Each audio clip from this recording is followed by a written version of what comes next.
जी, तो अब हमने लास्ट टाइम मॉड्यूल 6 का इन्वेस्टिगेटिंग एक्सीडेंट और इंसिडेंट का फर्स्ट पार्ट पढ़ा था। आज उसका सेकंड पार्ट है कि how do you carry out an investigation किस तरीके से करनी है। तो इन्वेस्टिगेशन करने का सबसे पहला पॉइंट है ensure the well being of the injured person.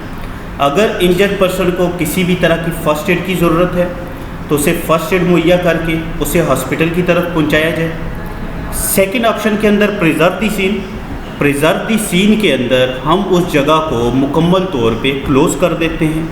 ठीक है, इसके बाद रिपोर्ट दी एक्सीडेंट है।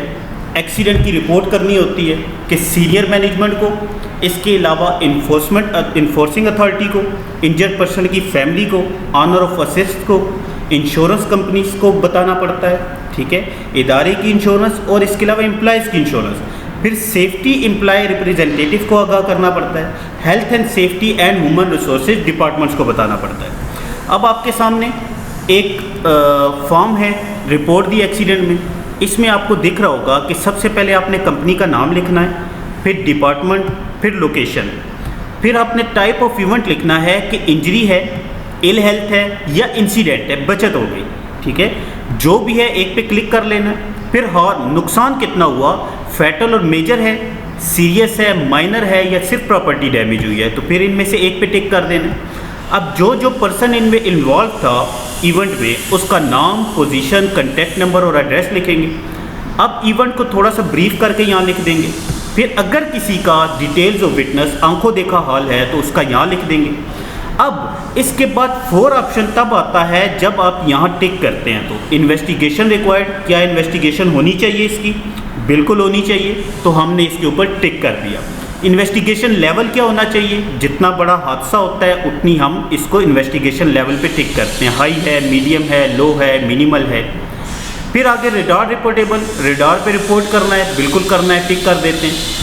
फिर एक्सीडेंट बुक के अंदर रिकॉर्ड रखना है, जो कि लाजमी है, हमने इसका रिकॉर्ड रखा है, इसलिए हम इसके ऊपर टिक कर देंगे। ठीक है, अब चूंकि हमने इन्वेस्टिगेशन रिक्वायर्ड पे टिक किया था, तो अब हमारे पास 4 ऑप्शन आता है कि इन्वेस्टिगेशन करना, असेंबल द इन्वेस्टिगेशन टीम। अब हम इन्वेस्टिगेशन टीम असेंबल करेंगे, जिसमें कौन कौन शामिल होगा?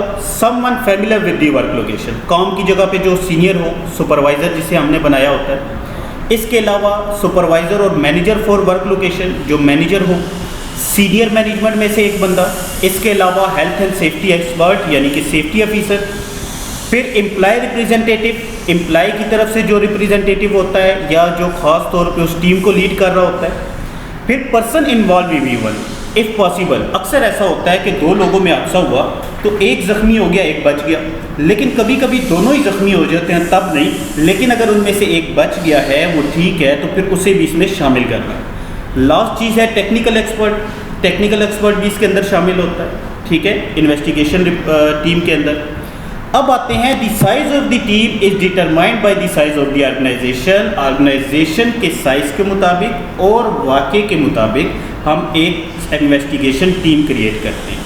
ठीक है, the level of investigation is determined by the likelihood of influence and the potential worst consequences of the undesired event. दोबारा ये वाक़या होने के इम्कानात क्या हैं और इसके बदतरीन नताइज क्या हो सकते हैं, तो इस बारे में हम देखते हैं। ठीक है, अब आपके सामने लाइक्लीहुड ऑफ रिकरेंस है कि पॉसिबल कितना है दोबारा होने के लिए, लो है, और अनलाइकली यानी कि इसके कंसीक्वेंस क्या है, मिनिमल हैं, तो ये माइनर है।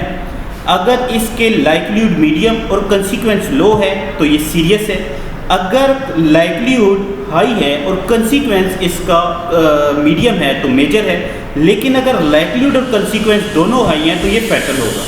ठीक है, अब आते हैं investigating using a structure approach. एक साइड से इन्वेस्टिगेशन करना स्टार्ट करेंगे।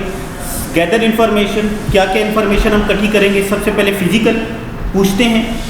ठीक है, चेक करते हैं लोगों को क्या क्या इससे नुकसान हुआ। ह्यूमन, लोगों को देखते हैं। डॉक्यूमेंट चेक करते हैं। ठीक है, एनालाइज फाइंडिंग, खुद ढूंढते हैं कि क्या क्या हमें मिला, जैसे ऑयल लीक पड़ा हुआ था।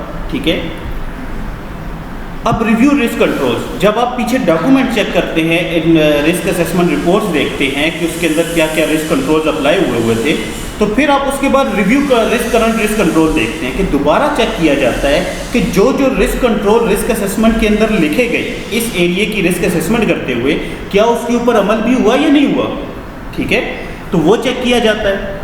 फिर क्रिएट एन एक्शन प्लान होता है, एक्शन प्लान बनाया जाता है। फिर ये रिपोर्ट है आपके सामने, इसमें हम नाम लिखते हैं कंपनी का, ये लास्ट हमारी रिपोर्ट होती है, डिपार्टमेंट का नाम, लोकेशन, इसके अलावा एम्प्लॉय इन्वॉल्व उसकी डिटेल लिखते हैं। फिर पूरी इन्वेस्टिगेशन की डिटेल्स हम लिखते हैं। सेकंड पेज इसका होता है जिसमें हम जितने भी हमारी टीम होती है उनके नाम और उनके डेजिग्नेशन, इसके अलावा इसके अंदर इमीडिएट कॉज क्या थे, अंडरलाइन कॉज क्या थे और रूट कॉज क्या थे वो लिखते हैं। ये हमारी इन्वेस्टिगेशन रिपोर्ट होती है। उसके बाद हैंडल एक्सटर्नल रिलेशन, अब हमें लोगों को बताना पड़ता है इस इन्वेस्टिगेशन के बारे में। किस किस को बताएंगे, इन्फोर्समेंट अथॉरिटीज़ को, पुलिस अदलिया वगैरह को हमें बताना पड़ता है कि आखिर हुआ क्या था, आखिर किस वजह से ये वाक़या पेश आया, आखिर हेल्थ एंड सेफ्टी की खिलाफ वर्जी कैसे की गई, कैसे एक हादसा पेश आया।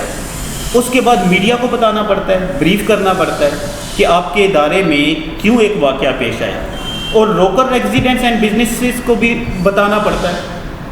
लोकल बिजनेसमैन्स को या लोकल रहायशियों को क्यों बताना पड़ता है, क्योंकि वो इस चीज़ के ऊपर बात करते हैं कि आज इन्होंने हेल्थ एंड सेफ्टी पे अमल नहीं किया और ये एक हादसे का शिकार हुए, आज तो हम बच गए, कल ये कोई और अगर ऐसा अमल करें तो इनकी वजह से हम भी बीच में शामिल हो जाएंगे, हमें भी नुकसान हो सकता है, तो इसलिए उन्हें भी हमें इन्फॉर्म करना पड़ता है। तो ये है आपकी इन्वेस्टिगेशन का टॉपिक।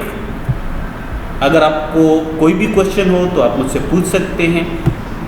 अगर आपको ये वीडियो पसंद आई तो ज़रूर लाइक और सब्सक्राइब कीजिएगा। थैंक यू सो मच, जुड़े रहिए। अल्लाह हाफिज़।